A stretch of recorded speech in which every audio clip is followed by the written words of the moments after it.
Over the past few years, Fortnite updates just haven't been the same. And no, before you get mad at me, I'm not saying the recent update was bad, I actually think it was a step in the right direction. But it just doesn't feel like it used to, or at least, not yet. I want you to think back to Chapter 3, Season 1 for me. That season's weekly updates alone gave us the return of Tilted, the introduction of Columbo, the Covert Cavern POI, and the Sergeant Winter boss roaming around the island. 2 years later, when we get an update that gives us boxes, Solid Snake, and an Anvil launcher from 2 years ago, it's reasonable to think that some people will be disappointed because it's just natural. Now we also do have to factor in that Epic Games are now running 4 different game modes. This update gave a lot of content, changing a lot of things that needed to be fixed and adding a ton of new outfits. And I'm really glad about that. I think Fortnite's inclusion of other genres was very successful with their music, racing, and exploration mode, but it does not mean we should take the focus away from Battle Royale. And it definitely doesn't mean that we should excuse a lack of content in one mode for the fact that Epic is just putting so much effort into something else. So let's stop talking about disappointment. At the start of this video, I said that the recent update is a step in the right direction. So why did I say that? Well, for one, the map change it added was absolutely phenomenal. Some will say it kind of just got rid of the snow, but it makes it feel different. And honestly, that's all I'm asking for. The map will continue to change this season with the introduction of a possible Teenage Mutant Ninja Turtle POI with the Shredder Mini Battle Pass event later this season, as well as the fact that Midas might have a mini Battle Pass event with the return of Flora's Lava, TNTina's Boombo, and of course Midas's Golden Drum Gun. Not only are the future updates exciting, but this update added in a ton of exciting cosmetics too. The skins look amazing, the emotes are really cool as well, and it's looking really good for Chapter 5. So if Chapter 5 has all these amazing things anticipated to be released, then why on earth is this video called How Fortnite Ruined Updates? Well, that's because I'm going to tell you how Fortnite ruined updates, and how if they make the same mistake again, Fortnite Chapter 5 could go in the wrong direction. It's pretty rare that a YouTuber explains their title rather than clickbaiting you, isn't it? Yeah, and now's just about the time where I think you hit the subscribe button.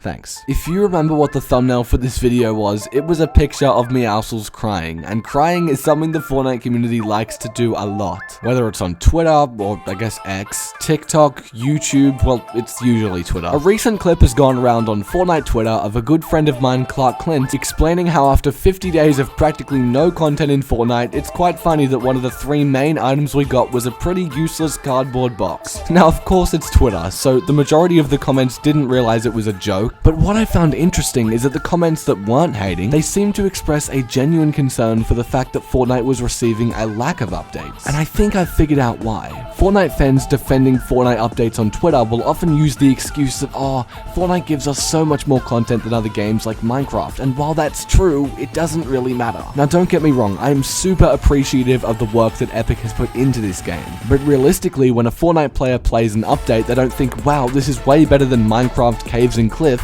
They think this isn't as good as what I would usually expect from Fortnite. Which, while it may seem ungrateful, it's a very natural response. I want you to think back to another fan favorite Fortnite season, possibly the most loved of all time, Chapter 2, Season 2. Now, whilst that season also did have cardboard boxes, it had a lot more. It brought vaults and bosses and heists. Also pretty sure it properly introduced mythics too. Whereas this time around when we got the cardboard box, it was alongside an invisibility cloak reskin and, surprise surprise,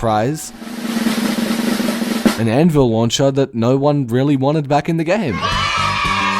Yay! Thank you, Fortnite. I'm so happy. I mean, I think even Chapter 2 Season 6, the absolute dog shit season of Primal, had even more significant changes. We had that Aurelia Island with the scar that everyone fought for, that was sick. And then there was also Chonka Tires and the Raptors, which everyone fucking hated.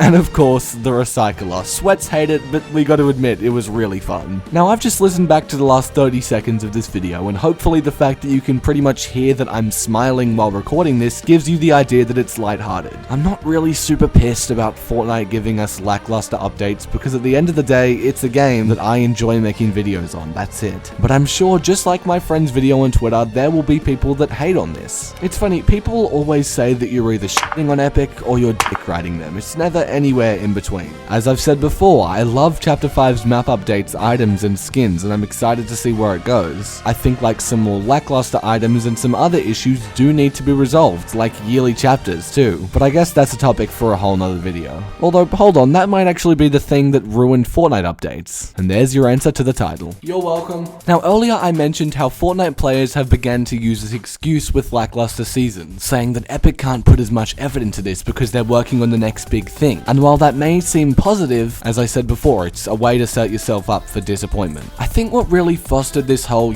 always looking for the next thing sort of mindset was definitely yearly chapters, which is why people have become numb to smaller updates and are always looking for the next big thing. I remember when Chapter 3 was coming to an end, and that season didn't have much of a story, and the live event was rushed, and everyone was like, well, Chapter 4 is gonna be amazing. And let's be real, it wasn't amazing. It had some really cool things, like Season 1 was sick, the items with the kinetic stuff was really cool, and the Big Bang event was also awesome. But we can't just keep saying, oh, that chapter was bad because Chapter 5's the new era of the game. I mean, in a way it kinda was. They added a ton of new modes, expanded into this metaverse idea, and the game got a new creative director, which is why with all these changes, I think finally we might be headed in the right direction. Now look, maybe that's hypocritical. Maybe I'll say at the end of this, oh, Chapter 6 is gonna be the big thing. Or maybe Chapter 5 is the turnaround point. We really don't know. Maybe this is a time when we start to get seasons again that add a whole new layer of depth to the game. Chapter 5 Season 1 actually did that really well by adding attachments and also medallions, which just makes there a whole new purpose to playing Fortnite. I think the seasons that did stuff like this end up being fan favorites too. Chapter 2 Season 2 adding bosses, again added a whole new reason to play the game, or Chapter 2 Season 7 adding that mothership minigame. If you want to get good loot, you have to get sucked into an alien mothership. These seasons are also loved because they add something that's memorable and that's stuck as a part of Fortnite. With changes like this, the game just feels refreshing. Now, I have heard a few people say that Chapter 5 Season 1, like Chapter 2 Season 1, has dragged on quite long. As some of you may know, I took a 3-week trip around Europe at the start of this chapter, so I came back into it a month after everyone else. So of course I'm going to feel a bit more refreshed and be a lot more positive about things, but I think if you just enjoy it, then it's fun. What? But I think if you just take Chapter 5 for what it is, it's actually really fun. When I first got back, one of my really good friends who I've known for pretty much most of my life showed me how the medallions worked and everything to do with the new map. And when I saw the icy area that you could slide on, I was amazed that this was Fortnite. Like, the evolution is really amazing to see. Again, as I said before, the game modes that they added. When I got back, I was stuck to Lego for days. Like, I just wanted to get to that final village level, and I've kind of ditched it now. Festival I'm addicted to because, well, I love rhythm games, and Rocket Racing I only really played to get that like Jackie skin that no one's ever gonna use, but I honestly just wanted to clear the challenge notification. I think the point that I'm trying to get at here is that Fortnite is fun as a culmination of a ton of different things. Chapter 5 has a great map changes, great skins in the files on the shop, but of course if it does lack in a certain area like fun items or things that shift up the game, there is always going to be a certain community that's disappointed, and I don't think that's unreasonable. That's what we need to get. Again, tying this back to the whole cardboard box issue, if you can't understand a video where a guy says, oh hey Jim, should we add a cardboard box after no content for 50 days? And you don't realize that's a joke, then maybe you shouldn't be on Twitter. Instead, you could be on YouTube and watch this video on the screen.